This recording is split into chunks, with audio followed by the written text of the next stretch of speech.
સુરત નગર પ્રાથમિક શિક્ષણ સમિતિ દ્વારા તારીખ 24 ફેબ્રુઆરીથી 7 માર્ચ સુધી રમતોત્સવ 2024-25 નું આયોજન કરવામાં આવ્યું છે।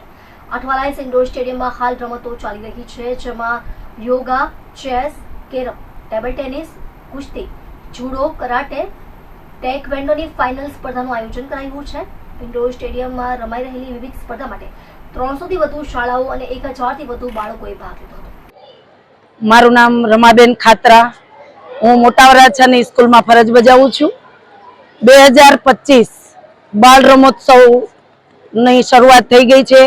ગઈકાલે બાસ્કેટબોલ, હોકી અને સ્વિમિંગ જેવી રમતો રમાઈ હતી અને આજે ઇન્ડોર સ્ટેડિયમ ખાતે ઇન્ડોર ગેમનું આયોજન છે।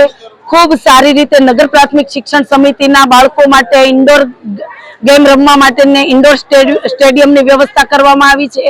નગર પ્રાથમિક શિક્ષણ સમિતિ દ્વારા બાળકોમાં સ્કિલ ડેવલપ થાય નાનપણથી જ અને રાષ્ટ્રીય અને આંતરરાષ્ટ્રીય ગેમ માટે બાળકો તૈયાર થાય, ખેલાડીઓ ઉત્તમ ખેલાડીઓ મળે એ માટે નગર પ્રાથમિક શિક્ષણ સમિતિ દ્વારા 22 કરોડના ખર્ચે સ્પોર્ટ યુનિફોર્મ અને સ્પોર્ટ શૂઝ સારી ક્વોલિટીના આપવામાં આવ્યા છે। બાળકો ખૂબ ખુશખુશાલ છે અને એ સ્પોર્ટ્સ યુનિફોર્મ પહેરી અને દરેક પ્રકારની રમતો, ઇન્ડોર ગેમ અને આઉટડોર ગેમ તમામ પ્રકારની ગેમ રમવાના છે। પ્રશાસન દ્વારા ખૂબ સારી વ્યવસ્થા કરવામાં આવી છે અને બાળકો આ 36મી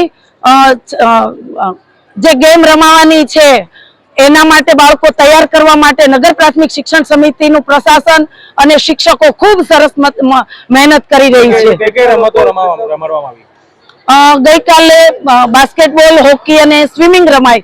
આજે yoga, chess, table tennis, taekwondo, કુસ્તી વગેરે જેવી રમતોનું આજે આયોજન છે અને આગામી દિવસોમાં એથ્લેટિક્સ, સાંઘિક રમતોનું આયોજન પણ થઈ રહ્યું છે।